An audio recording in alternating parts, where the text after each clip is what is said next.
As long as I got my beautiful daughter in, it doesn't really matter. Doop, doop, doop, doop. Knees, knees, knees. Hello, camera 1. Hello, camera 2. The beautiful Emily Jade Murphy here with my wonderful, wonderful daughter, and is the subject of my Emily and Bill books. And even though she's engrossed in something else at the moment, I'm going to be reading her wonderful stories to her. Get me. And this one is Emily and Bill Meet Pirate Pete. Are you recording this on YouTube? I haven't uploaded it. I'm recording it for us, and if it comes out good, then I might put it on YouTube. Okay. The thing I will do is you've got a little bit of fruit pastel smiley on the very tip of your nose. You look like Rudolph the Red-Nosed Emily. Okay, Emily and Bill Meet Pirate Pete. Once upon a time, there was a unicorn named Bill. If you don't know his story yet, well, very soon you will. He once had gotten lost, you see, and couldn't find his way back home. But then he met young Emily, who found the land from where he'd roamed. Bill's mum was oh so grateful that a wondrous gift she gave, a magic carpet just like Bill's, and Emily flies most days. On this bright sunny morning, they are out on a sky ride. Where shall we go today, Bill? It's your turn to decide. If you don't mind, Emily, and if the choice is up to me, I'd really like to hit the beach and paddle in the sea. Oh yes, cried Emily. I would love that too. We can build a sandcastle by the edge of the ocean blue. And so, in no time at all, had they reached the seaside, and soon were walking on the sand, watching all the seagulls glide. Bill felt people stare at him, and then he had a thought, and soon his horn was covered up by a hat that Emily bought. They all think you're a donkey now, laughed Emily with glee. As long as they don't get ideas, Bill huffed, that they can ride on me. Emily bought a bucket and spade, and in the sand she dug, when something hard her spade did hit. So she gave it a tug. A little chest came out the hole, and Emily gave a gasp. Bill, it's got pirate markings on, she said as she opened Oi! the clasp. Avast, ye scurvy knaves, a voice behind them cried. That treasure chest belongs to me. Don't you dare look inside. Emily and Bill both turned around, and there stood a young boy. Who are you? I'm Pirate Pete. Oh, and P.S. Ahoy. Ahoy back, Pete. I'm Emily, and this is my friend Bill. I've never met a pirate before, and I can't say that I'm thrilled. Well, that's not very nice, said Pete. What thoughts are in your mind that make you judge without knowing me and say things quite unkind? Well, you've got a pirate hat, Bill said. That's why we're nervous of you. That's not a skull and crossbones sign, said Pete. It's where a seagull did a poo. Like the bird doing your car. That's right, it might be the same one. Move! I need to get my leg straight. Get your legs straight, okay. Thanks. Doesn't matter what shape my spine is in though. Boy, tough crowd, folks.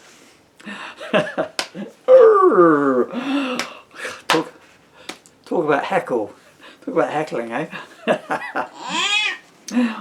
Emily, she looked at Bill. Very beautiful. And both the bears began to laugh. "Oh, worse," said Pete. "It's not just my hat." Get off. "Arr, Remember. tonight I'll need a bath." "Please don't take offence," said Bill, "but pirates have a reputation. And you introduced yourself as Pirate Pete. Well, that's quite a proclamation. And you wear a stripy shirt," Emily remarked. "So we can't help but wondering where your pirate ship is parked." "I see where you're coming from," said Pete with a grin. "But it's not the clothes you wear, you know. It's who you are within." Ain't that the truth, huh? No. Yes, it is. No. Yeah. Ah, okay. This is a girl with like a zillion clothes, but personality you would only find at a rainbow's end. It's that big a pot of gold. Yeah. I feel about that. I'm waxing lyrical. Boy. Oh. By the way, I forgot who's talking here. I think it's Bill talking, isn't it? No. Oh no, it's Pete talking to Bill. Back to the plot. "And by the way, your hat's not straight. In fact, it's very wonky." Pete lifted it to put it right and gasped, "Hey, you're not a donkey." "Shh," said Emily and Bill at once. "We don't want the secret out. Bill here is a unicorn, Pete." Well, the horn left me in little doubt. And then the three of them sat down on the warm and shiny sand. "I think we're going to be friends," said Bill. Pete said, "That sounds like a great plan." "Now about this chest," said Emily. Pete sighed. "I hid it deep last week, but I never made a note of where. It's been the worst game of hide and seek." Emily peeked inside the chest, and there she saw a map. She pulled it out most gingerly and laid it on her lap. Okay. Hey, I thought you were covered up under the blanket, young lady. What? "It says X marks the treasure spot," she read, her voice a whisper. "Extra marks for measuring dots?" Poor Bill, he had misheard. Pete and Emily clutched their sides, their eyes full of laughter tears. "Oh, Bill," they said, "I think you've got too much sand in your ears." When their laughter had died down, Pete said, "Let's set off now." "The map says take 10 steps to starboard and 30 steps to bow.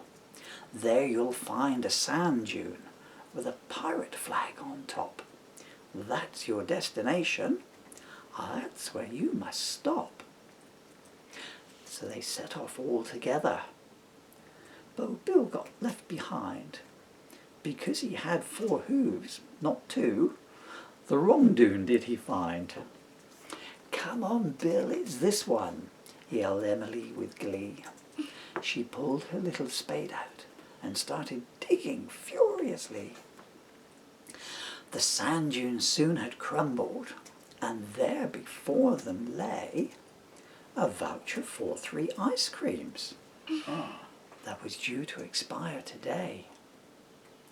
"At last I've got it back," said Pete, "and just in time it seems.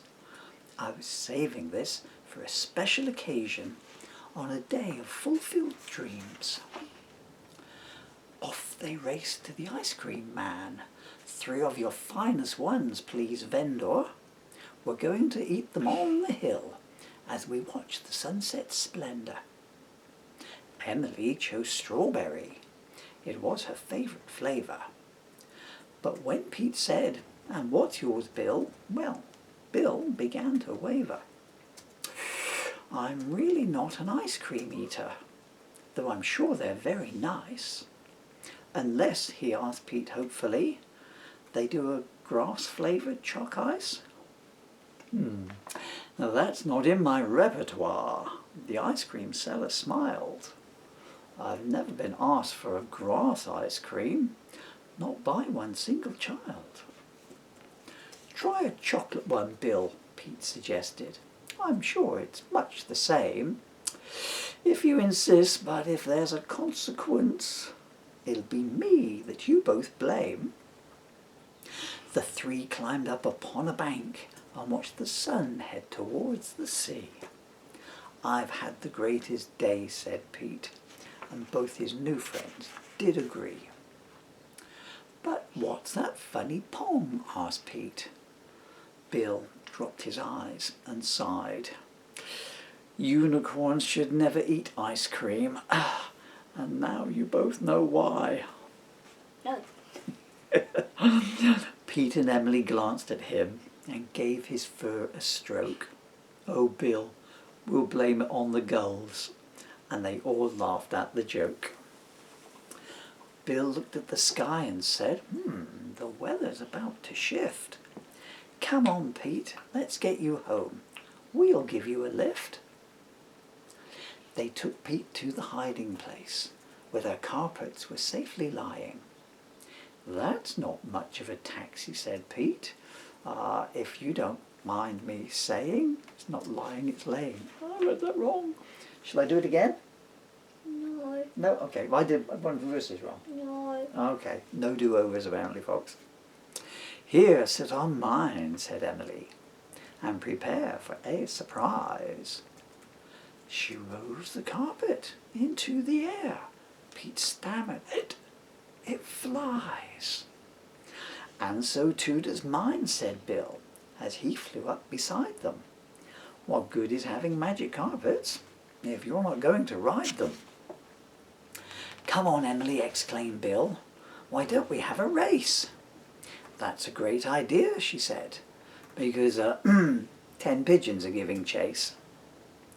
They hurtled in and out of the clouds, and Pete said excitedly, this is the most amazing thing that has ever happened to me. Through the sunset's curtain came whoops and whoops of joy from one girl and one unicorn and one very happy boy. They landed next to Pete's house, and there they hugged goodbye. But none of them were sad at all, and I think that you know why. They'd all agreed to meet again, and every time they did, Pirate Pete would greet them saying, another treasure chest I've hid. Off they'd go out to the beach, and a new hunt did begin, which always ended up with ice creams, and in Bill's case, ended up with wind. And if you're ever sitting home, wondering what to do, remember this, you never know, Bill and Emily might visit you. That's lying. You never know, because a friend is just a stranger you haven't met yet. Oi. Oink, oink, oink, oink. And in the back of all my books, there's a little personal poem from me to my beautiful children. No, you're not. No, you want me to do that one? No. Okay. Don't you ever do it. All right. I'm keeping for the hair now. You're going to keep me trapped. I've got to go and turn the cameras off. No. Anyway, folks, so, well, since I'm a captive, Now go. rejection. Hold on, let me finish up. So, this has been Paul Murphy, Emily and Bill, meet Pirate Pete. It's a book. This is a beautiful Emily, and this is a beautiful Emily in person here. It's available on Amazon and all many other places. And this is, and this is where I, this is where I wish I had the remote control unit for the cameras. Anyway, so, bye-bye YouTube channel. I say goodbye, it's going to take me about 10 minutes to get there. Right, in case you're wondering, we're having a duvet day because it's the day of the 90-mile-an-hour gales in England. Right, I'm going to turn these off.